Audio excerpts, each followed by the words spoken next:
سود پایا جاتا ہے کہ بعض دفعہ جو بندہ ہے کم پریمیم دیتا ہے، پیسے کم کمپنی کو دیتا ہے، وہ اس کو بڑھا کے واپس کرتے ہیں، یعنی کم پیسے اس شرط پر دیتا ہے کہ کمپنی اس کو بڑھا کے زیادہ واپس کرے گی، اور یہ سود ہے۔ اگر وہ کمپنی اس پریمیم سے کم دیتی ہے یا زیادہ دیتی ہے، دونوں صورتوں میں یہ سود قرار پاتا ہے اور یہ جائز نہیں ہے۔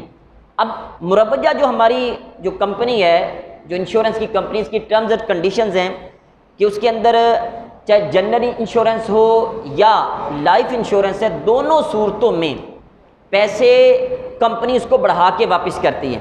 لائف انشورنس میں بھی اگر لائف انشورنس اس نے کروائی ہے تو اس صورت میں اگر وہ 20 سال کی لائف انشورنس کی اس نے پالیسی خریدی ہے تو 20 سال کے بعد اگر بندہ مرتا نہیں ہے تو 20 سالوں کے بعد اس نے مثال کے طور پہ 10 لاکھ جمع کروایا ہے قسطوں کے انداز میں، تو 10 لاکھ سے زیادہ اس کو واپس کرے گی۔ یہ 10 لاکھ کمپنی کے اوپر قرض تھا تو قرض کے اوپر زائد پیسے دینا یہ سود ہوتا ہے۔ دوسری صورت میں اگر وہ ایک مثال 3 قسطیں اس میں پریمیم جمع کروائی ہیں اور 3 قسطوں کے بعد بندہ مر جاتا ہے تو اس کی اولاد کو جو قرض ہے وہ 3 قسطیں اور کچھ پیسے اس کے اوپر زائد دے کے واپس کیے جاتے ہیں، اور آپ کو پتہ ہے یہ کمپنی کے اوپر قرض ہے، قرض کے اوپر زائد پیسہ یہ سود شمار ہوتا ہے۔ تو اس طرح اس کے اندر یہ والی چیز پائی جاتی ہے۔ پھر یہاں ایک بات اور عرض کروں کہ یہاں سود در سود پایا جاتا ہے، ایک ڈائریکٹ ہے ایک انڈائریکٹ سود ہے۔ ڈائریکٹ سود یہ کہ بندہ کمپنی کو پیسے دیتا ہے اور وہ بڑھا کے اس کو واپس کر دیا، ڈائریکٹ سود ہے۔ بعض دفعہ ایسے ہوتا ہے کمپنی کو پیسے دیتا ہے، کمپنی جو ہے وہ آگے کسی کو سود کے اوپر پیسے دے دیتی ہے اور وہاں سے جو سود کا پیسہ کماتی ہے اس سے کچھ پروفٹ خود رکھتی ہے منافع، اور کچھ یہ جو پالیسی ہولڈر اس کو وہ واپس کر دیتی ہے۔ اس طرح یہ ایک سود نہیں، سود کے اندر پھر ایک سودی کاروبار چل جاتا ہے۔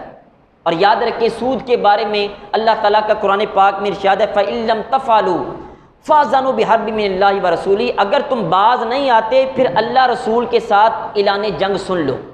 جو سودی کاروبار کرتے ہیں تو انشورنس کے اندر ربا، یہ سود، انٹرسٹ یہ واضح طور پہ پایا جاتا ہے، لہٰذا یہ ناجائز ہے۔ دوسری صورت اس میں قمار یعنی گیمبلنگ، جوا، وہ بھی انشورنس کے اندر پایا جاتا ہے۔ اب پہلے جوے کی میں تعریف آپ کے سامنے عرض کرتا ہوں، آپ خود فیصلہ کریں گے کہ واقعی یہ چیز جوے کے اندر آتی ہے۔ قمار کی حقیقت جوے کی یہ ہے کہ 2 یا 2 سے زیادہ افراد آپس میں اس طرح کا کوئی معاملہ طے کریں جس کے نتیجے میں ہر فریق کسی غیر یقینی واقعے کی بنیاد پر اپنا کوئی مال اس طرح داؤ پر لگائے کہ وہ مال یا تو بلا معاوضہ فریق کے پاس واپس چلا جائے یا دوسرے فریق کا مال پہلے فریق کے پاس بلا معاوضہ چلا جائے، اس کو سود کہتے ہیں۔ اب میں اس کی جب مثالیں دوں گا آپ کے سامنے بات واضح ہو جائے گی۔ قمار کی میجر 2 صورتیں ہیں، جوے کی 2 صورتیں ہیں۔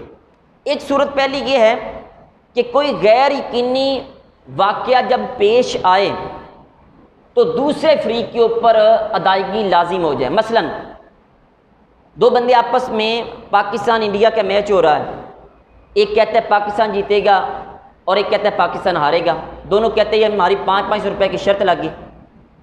اب واقعہ بھی پیش نہیں آیا، غیر یقینی صورتحال ہے، اب پاکستان ہار بھی سکتا ہے، پاکستان جیت بھی سکتا ہے۔ دونوں جو شرط لگانے والے ہیں دونوں کے کنٹرول میں نہیں ہے وہ صورتحال، بھی میں اگر چاہوں کہ پاکستان کو ہرا سکوں، میں جتوا سکوں، ایسا نہیں ہو سکتا، یہ کنٹرولیبل ہے نہیں یہ صورتحال۔ تو جوے میں یہ چیز ہوتی ہے کہ جو چیز کنٹرولیبل نہیں ہوتی اس کے اوپر شرط لگا لی جائے۔ اب پاکستان اگر ہار جاتا ہے تو دوسرا فریق 500 روپیہ دے گا، اگر جیت جاتا ہے تو یہ اس کو 500 روپیہ دے گا۔ اس طرح یہ جو 500 روپیہ ہے یہ جو غیر یقینی صورتحال کے پیش آنے کے وقت دونوں نے ادا کرنا یہ جوا شمار ہوتا ہے۔ اسی طرح 2 بندے آپس میں کھیلتے ہیں، مثلا لوڈو کھیلتے ہیں، کرکٹ کا میچ کھیلتے ہیں یا بلیئرڈ کھیلتے ہیں، وہاں پہ یہ کہتے ہیں جو جیتے گا دوسرا بندہ ہارنے والا اس کو پیسے دے گا۔ اب جیتنا دونوں کے کنٹرول میں نہیں ہے، کوئی بھی جیت سکتا ہے، غیر یقینی صورتحال ہے۔ تو اس صورت میں یہ جو اوپر پیسے لگائے ہیں یہ سود، یہ جوے میں شمار ہوتے ہیں۔ اور جوے کے بارے میں اللہ تعالیٰ قرآن پاک میں ڈائریکٹ ارشاد فرماتا ہے کہ یا ایھا الذین آمنوا انما الخمر والمیسر والانصاب والازلام رجس من عمل الشیطان، یہ شیطانی کام ہے، فاجتنبوا، ان سے بچ جاؤ، باز رہو، لعلکم تفلحون، تاکہ تم کامیابی حاصل کر لو۔ دوسری صورت اس کی یہ ہے کہ ایک فریق پہلے سے پیسے جمع کروا دے اور جیسے ہی وہ واقعہ پیش آئے تو وہ بڑھا کے رقم اس کو واپس کر دے. اس کی مثال جیسے لاٹری کی ہوتی ہے، یا اسی طرح مثال یہ جب میچ ہوتا ہے تو نمبر لگائے جاتے ہیں. 10 بندے وہ پیسے جمع کرواتے ہیں، پہلے پیسے جمع کروا دیتے ہیں، جس کا نمبر لگ جاتا ہے وہ پیسے سارے کے سارے اس کو کچھ کمیشن دکاندار رکھ کے وہ اس کو واپس کر دیتا ہے. تو یہ پہلے پیسے جمع کروا کے بعد میں غیر یقینی وہ واقعہ پیش آئے، ایک بندے کو پیسے واپس کرنا، یہ قمار جوے کی دوسری قسم ہے. اب ہم دیکھتے ہیں کہ انشورنس کے اندر کون سی صورت پائی جاتی ہے.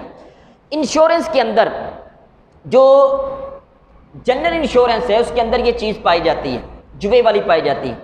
دیکھیں ایک بندہ اپنی کار کی انشورنس کرواتا ہے، وہ کہتا ہے جی کمپنی کہتی ہے آپ ہمیں سالانہ 50,000 روپیہ جمع کروا دیں اور پورے سال میں اب آپ کی گاڑی چوری ہو جائے، اس کو کوئی ایکسیڈنٹ کی وجہ سے نقصان ہو جائے تو اس کا جتنا بھی نقصان ہوگا وہ ہم آپ کا پے کریں گے، اس کی تلافی کریں گے، کمپنسیٹ کریں گے. تو یہ ایک غیر یقینی صورتحال ہے. دیکھیں پورے سال میں آپ نے 50,000 روپیہ کمپنی کو جمع کروایا، پورے سال میں ہو سکتا ہے کہ گاڑی کو کوئی نقصان نہ پہنچے اور ہو سکتا ہے کہ اس کو نقصان پہنچ جائے. اگر نقصان پہنچے تو کتنا پہنچے گا، تھوڑا نقصان پہنچا یا زیادہ نقصان پہنچا یہ آپ کو کوئی بھی پتہ نہیں. یہ ایک غیر یقینی صورتحال ہے. جیسے ہی غیر یقینی صورتحال وہ واقعہ پیش آتا ہے تو کمپنی وہ بڑھا کے اس کو پیسے واپس کرتی ہے، اور یہ ایک گیمبلنگ کی صورت ہے، جوے کی صورت ہے جو کہ انشورنس کے اندر پائی جاتی ہے، اور اس وجہ سے قمار کے پائے جانے کی وجہ سے یہ بالکل ناجائز ہے. اور پھر میں یہاں پہ یہ عرض کروں، جوے کے بارے میں اتنا سخت بیان ہے، کریم آقا صلی اللہ علیہ وسلم کے ارشاد آپ کے سامنے عرض کرتا ہوں. نوجوان نسل آج بہت زیادہ ایکٹیو اس معاملے میں، لوڈو کے اوپر جوا لگایا جاتا ہے، میچوں کے اوپر جوا لگایا جاتا ہے، اور ہر بات کے اوپر شرط لگ گئی، پیپسی لگ گئی، برگر لگ گیا، یہ باتیں عام سننے کو آتی ہیں. اور یقین مانے اگر کوئی سمجھدار بندہ ان کو روکنے کی کوشش کرے اس کا مذاق اڑانا شروع کر دیتے ہیں. ایک چوری اوپر سے سینہ زوری یہ ہوتی ہے، روکنے والے بندے کا مذاق اڑایا جاتا ہے. میرے کریم آقا صلی اللہ علیہ وسلم کا ارشاد ہے، بخاری مسلم شریف کی روایت ہے، فرمایا من قال لصاحبہ تعال اکامرک فلیتصدق، فرمایا جس نے اپنے بھائی کو، دوست کو صرف اتنا جملہ کہا آؤ جوا کھیلیں، کھیلا نہیں ہے، صرف اتنا کہا ہے آؤ جوا کھیلیں. حضور علیہ الصلوۃ والسلام نے فرمایا یہ جو اس نے بات کی ہے اس کے اوپر بھی ان کو صدقہ دینا چاہیے. اب یہ بھی گناہ ہو گیا، جوا کھیلا نہیں ہے، صرف اتنا ہی کہا ہے، مذاق میں کہہ دیا، سیریس کہہ دے چلاؤ جوا کھیل لیتے ہیں، ہم شرط لگا لیتے ہیں. اتنی بات کے اوپر بھی حضور علیہ الصلوۃ والسلام نے فرمایا دونوں کو صدقہ دینا چاہیے. اب تو جو لوگ اس معاملے کے اندر انوالو ہیں، سارا دن حلال کمائی کرتے ہیں، شام کو جوے کے اوپر بیٹھ جاتے ہیں، آپ کی زندگی میں 20 مثالیں مل سکتی ہیں. کئی گھر تباہ ہو گئے اور لوگ اس قدر دور چلے گئے کہ اپنے گھر کے برتن تک بیچنے کے اوپر مجبور ہو گئے.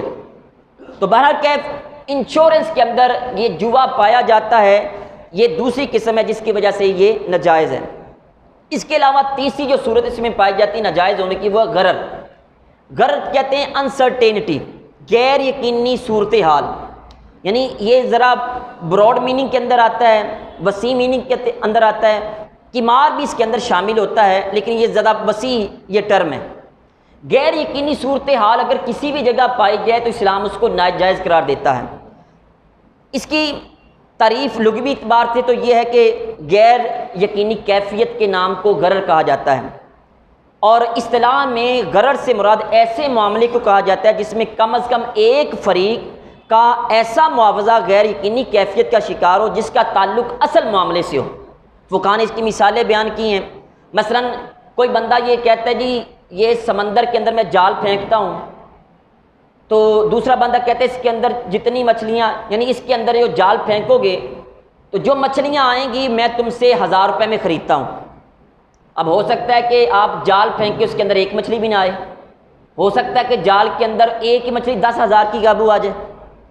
غیر یقینی کیفیت ہے، پتہ نہیں کیا ہوگا، یہ غرر ہے، انسرٹینٹی ہے، یہ غیر یقینی کیفیت ہے. اسی طرح کوئی بندہ کہتا ہے یہ درخت ہے میرا، اس کے اوپر پرندے بیٹھے ہیں، تو وہ کہتا ہے جی میں یہ پرندے تم سے 1000 روپے میں خریدتا ہوں. وہ بندہ جال پھینکتا ہے، ہو سکتا ہے ایک پرندہ بھی اس کے اندر نہ آئے، ہو سکتا ہے کہ وہ 1000 کی بجائے 10,000 کے پرندے اس میں آ جائیں. غیر یقینی یہ صورتحال ہے، کیفیت ہے. تو جہاں جس کاروبار کے اندر یہ غیر یقینی صورتحال پائی جائے تو وہ کاروبار ناجائز ہو جاتا ہے۔ اب اس غرر کی دو قسمیں، ایک ہے غرر کثیر، ایک ہے غرر قلیل، تھوڑا غرر اور زیادہ غرر۔ غرر کثیر جو قلیل ہے، تھوڑا جو مائنر ہے، اس کو علماء جائز قرار دیتے ہیں۔ مثلا ایک بندہ کسی سے کوئی چیز خریدتا ہے، کہتا ہے جب مجھے تنخواہ ملے گی میں آپ کو پیسے دے دوں گا۔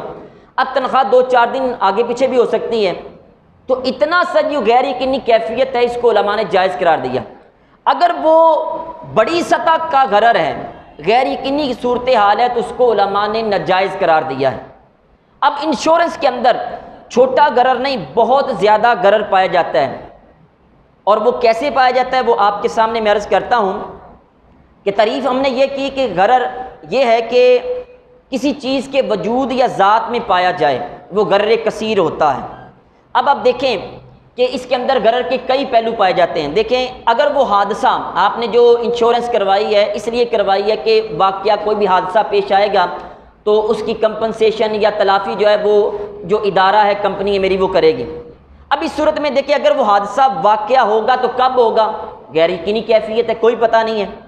اچھا، جنرل انشورنس میں یہ بھی ہوتا ہے کہ مثلا حادثے سے کتنا نقصان ہوگا، کوئی پتہ نہیں ہے۔ پوری گاڑی تباہ ہو جائے گی یا آدھی ہوگی، یہ بھی پتہ نہیں ہے۔ اگر اس کو نقصان پہنچے گا وہ تھوڑا پہنچے گا یا زیادہ پہنچے گا، یہ بھی پتہ نہیں ہے آپ کو۔ تو یہ سارا غرر اس انشورنس کے اندر پایا جاتا ہے، جس کی بنا کے اوپر علماء اس کو ناجائز قرار دیتے ہیں۔ پھر میں اختصار کے ساتھ عرض کروں، یہ انشورنس کے بارے میں خالی پاکستان کے علماء نہیں ہے، پوری دنیا کے جو علماء ہے، بڑی بڑی جو اکیڈمیز کے اندر جو سیمینارز ہوتے ہیں وہاں پہ اس کو ڈسکس کیا گیا، اور اس کے اندر جو غرر ہے، جو تیسری صورت میں نے عرض کی ہے، اس کے اوپر تمام علماء کا اتفاق، اس کے اندر غرر غیر یقینی صورتحال پائی جاتی ہے۔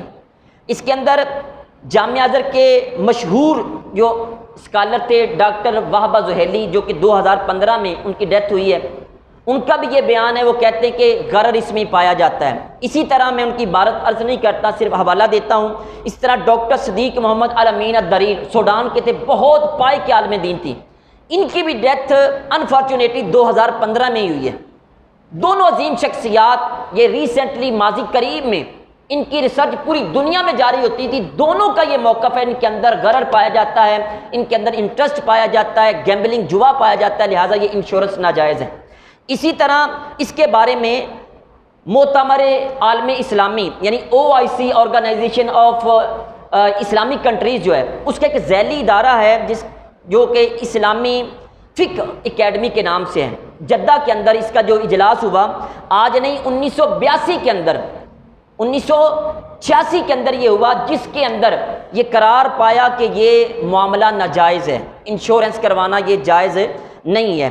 اسی طرح عزیز سامعین محترم، غرر کے اوپر اسلامی بینک کی شرعیہ بورڈ نے پاکستان کے اندر 1977 کے اندر تمام نے بالاتفاق اس بات کو واضح کیا کہ اس انشورنس کے اندر غرر پایا جاتا ہے، انسرٹینٹی، غیر یقینی کیفیت پائی جاتی ہے، جس کو اسلام ناجائز قرار دیتا ہے، لہٰذا انشورنس کروانا یہ جائز نہیں ہے۔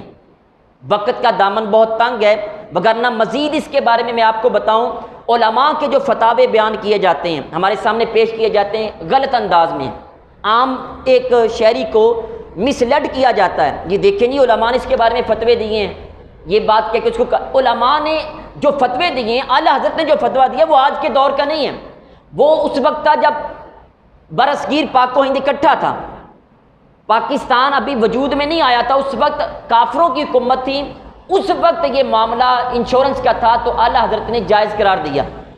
آج کے دور میں مسلمانوں کی حکومت